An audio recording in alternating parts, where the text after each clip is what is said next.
আপনাদের মধ্যে খুব কমন একটা কনফিউশন যে বুকের ব্যথাটা আসলে হার্টের ব্যথা নাকি আমাদের গ্যাসের ব্যথা। আসলে খুব ক্লিয়ারভাবে একটা জিনিস কয়েকটা কথা বলে রাখি, মনে রাখবেন। যদি হার্টের ব্যথা হয় বুকে, তাহলে ব্যথাটা হবে অনেকটা কম্প্রেসিং, মানে চাপ দেওয়ার মতো। মনে হবে যে আপনার বুকে কেউ একটা অনেক ওজনের একটা বস্তা এখানে চাপিয়ে দিয়েছে, আর ব্যথাটা রেডিয়েটিং হবে, মানে ছড়ায় যাবে। বুকে ছিল, তারপর আস্তে আস্তে সেটা বাম হাতের দিকে বা চোয়ালের দিকে, এইদিকে বা পিছনেও ছড়ায় যেতে পারে।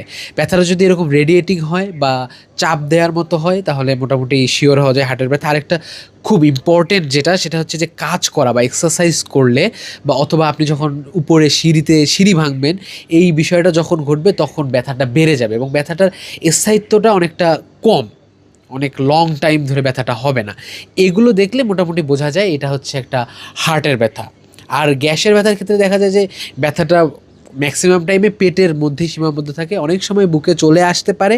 সেক্ষেত্রে আপনারা অ্যান্টাসিড বা পানি বেশি খেলে দেখা যায় ব্যথাটা কমে যায় এবং ব্যথাটা লং টাইম ধরে, অনেকক্ষণ ধরে ব্যথা হতে থাকে। এই ধরনের ব্যথাগুলো সাধারণত গ্যাসের কারণেই হয়ে থাকে।